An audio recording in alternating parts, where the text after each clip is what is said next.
Let's talk about the concept of culture in the culture-centered approach. Now, in CCA, culture is theorized as a dynamic, constitutive, interpretive space or interpretive site, the site through which meanings are made, but also the site that is intertwined with power and the workings of power. In CCA, therefore, when we theorize the nature and the work of culture, culture is both generative. It creates the basis for new meanings, new interpretations, and simultaneously it is historically passed down across generations. It's intergenerational, acknowledging therefore that culture is both constituted in intergenerational relationships as well as is a site of ongoing changes, creates the space for working through culture as a concept in building community agency, in supporting community agency. The capacity of communities to understand problems, define them, and create solutions that are meaningful to them. So communities, in enacting their agency, draw upon cultural norms, cultural values located within structures of power. And at the same time, communities also draw upon interpretive frames that are sort of circulated through culture to suggest spaces of change, to create anchors for transformations in culture. This is where in the CCA we look at the relationship between culture and structure, structure referring to forms of organizing that determine how resources are distributed, who does and does not have access to resources, and therefore is embedded in materiality.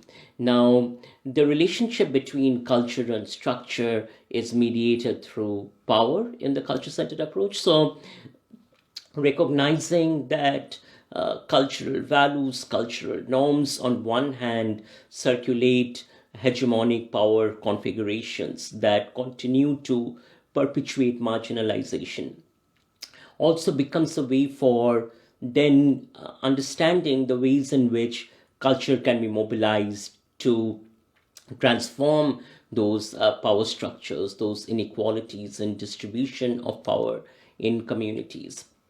The CCA therefore looks for spaces at the margins, looks for the ways in which spaces can be built or co-created in solidarity with communities at the margins to transform the hegemonic power structures within cultures. Now, a key element of this transformative process is the recognition that within cultures exist transformative possibilities.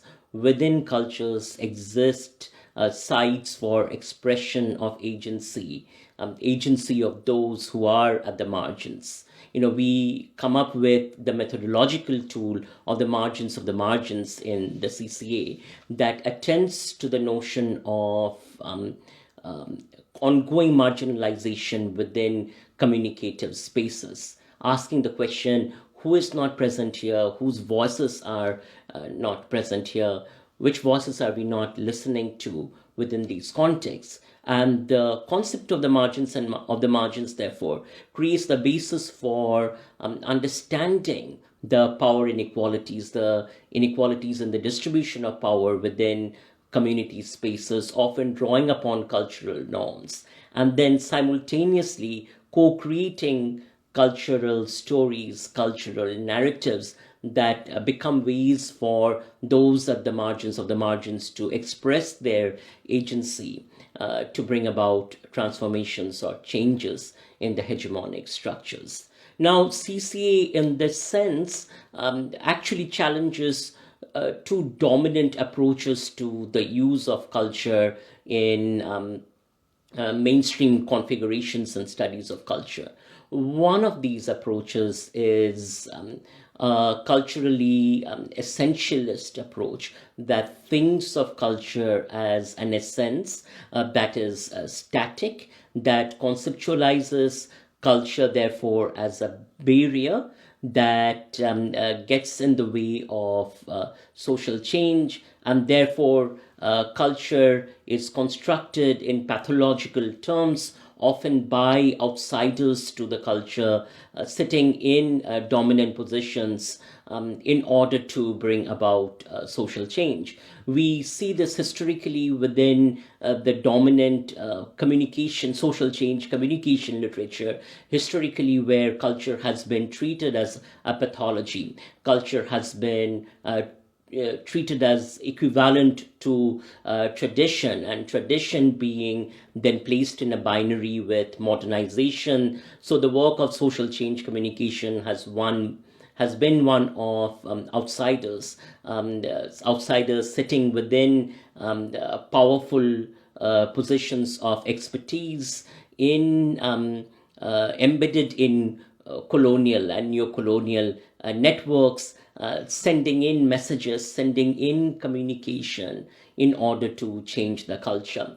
So modernization here is seen as a one-way linear pathway of movement through the technologies of communication from tradition to progress. So that's one kind of view of culture, and you see that dominate in various approaches to prevention.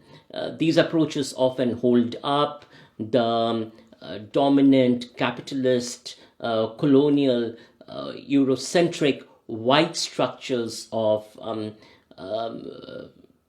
organizing resources by focusing on the behavior, by targeting individuals as subjects of prevention, and doing so through the language of pathologizing culture, turning culture into a negative. Now, contrast this then with another kind of approach that actually copies the same kind of essentialism, the same kind of essentialist treatment of culture as static, traditions as static, then to argue that cultural insiders have the expertise to articulate where change should happen and where it should not. And this is often then used as a way to minimize the articulations of rights, to discredit claims for equality by often saying that these kinds of claims are Eurocentric or Western, and they are therefore antithetical to the norms of culture. What you will notice here is the ways in which this argument actually mirrors the colonialist, capitalist framing of culture as an essence. Here too, culture is static, it does not change, but then the concept of culture is deployed by the elites, by those that hold power within communities, to silence attempts at change. Claims for democracy, claims for equality, claims for rights are framed within this language as Eurocentric, as Western, and therefore antithetical to the values of culture. You certainly see that within, for instance, Singapore, in the Asian values conversation that talks about sort of an Asian framework of modernization that is located within Asian values of community and collectives, and therefore is antithetical to claims to human rights, claims to democracy. So democracy in this sense is framed as antithetical to the culture of Asian values. Of course, the thing that the culture-centered approach invites us to do is to recognize that this kind of framing of culture, first of all, is an elite or expert-driven framing. There is framing that is happening here in terms of how culture is being constructed. And that work is actively done by post-colonial elites. So in the context of Singapore, it is academics who are embedded within the hegemonic structure of the authoritarian state, who make these kinds of arguments in order to then deny the struggles for human rights, struggles for equality, or struggles for democracy, labeling them as Western or American imports.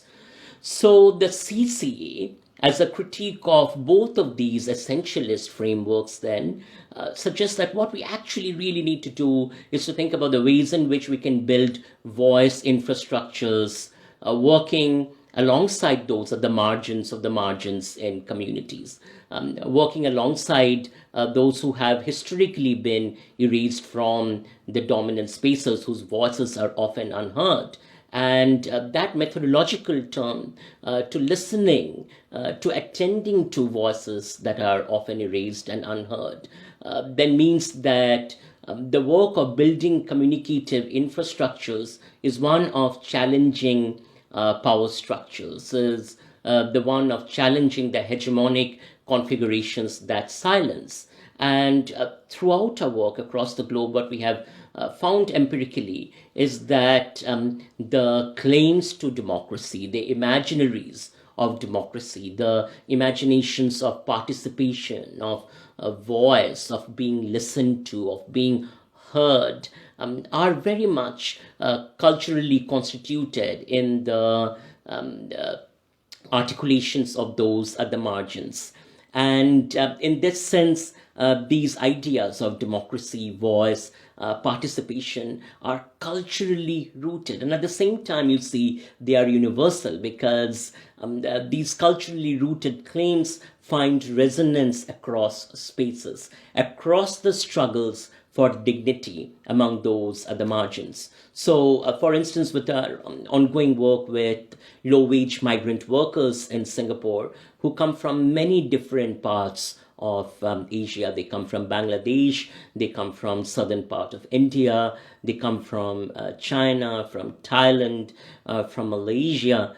You hear articulations of labor rights being the basis for laying claims to what low-wage migrant workers understand as their fundamental rights as workers. Now, that language of rights is embedded within the cultural constructions that they bring with them. And at the same time, they point to a universal value of labor organizing.